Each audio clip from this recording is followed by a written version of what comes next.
பொதுக்காலம் 10ஆம் வார வெள்ளிக்கிழமை. முதல் வாசகம்.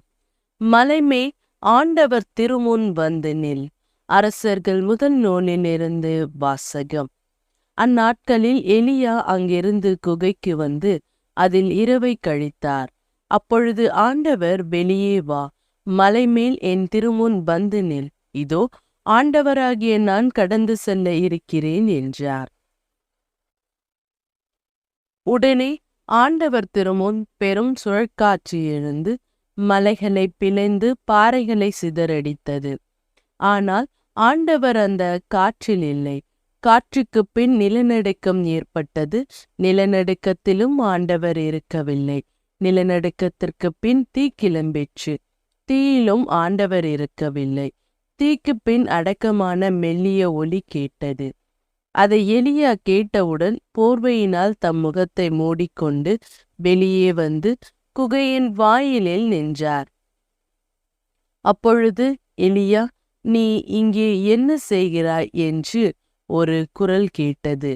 அதற்கு அவர், படைகளின் கடவுளாகிய ஆண்டவர் மீது நான் பேரார்வம் கொண்டவனாய் இருந்து வருகிறேன். ஆனால் இஸ்ரேல் மக்கள் உமது உடன்படிக்கையை உதறிவிட்டனர். உம் பலிபீடங்களை தகர்த்து விட்டனர். உம் இறைவாக்கினரை வாளால் கொன்றுவிட்டனர். நான் ஒருவன் மட்டுமே எஞ்சி இருக்க என் உயிரையும் பறிக்க தேடுகின்றனர் என்றார்.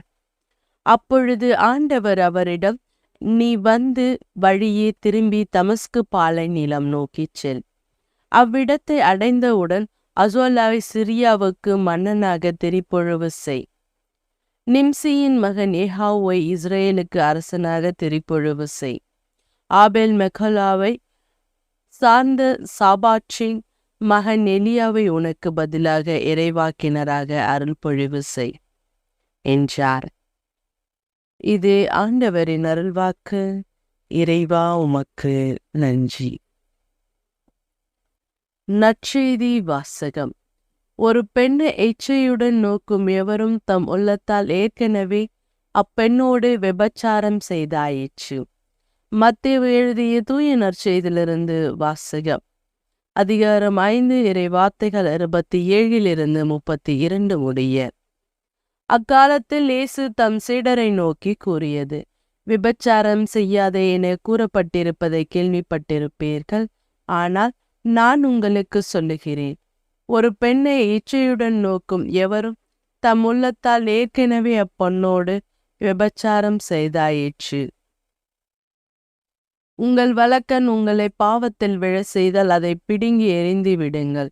உங்கள் உடல் முழுவதும் நரகத்தில் எறியப்படுவதை விட உங்கள் உறுப்புகளில் ஒன்றை நீங்கள் இழப்பது நல்லது. உங்கள் வலக்கை உங்களை பாவத்தில் விழ செய்தால் அதையும் உங்களிடமிருந்து வெட்டி எறிந்து விடுங்கள். உங்கள் உடல் முழுவதும் நரகத்திற்கு செல்வதை விட உங்கள் உறுப்புகளில் ஒன்றை நீங்கள் இழப்பதே நல்லது.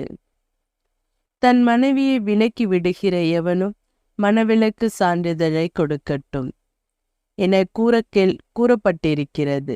ஆனால் நான் உங்களுக்கு சொல்லுகிறேன், எவரும் தம் மனைவியை பரத்தன்மைக்கு ஆக அன்றி வேறு எந்த காரணத்திற்காகவும் விலக்கிவிடக்கூடாது.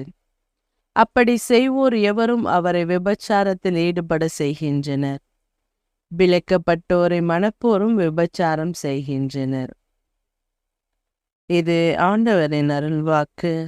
இறைவா, உமக்கு நன்றி.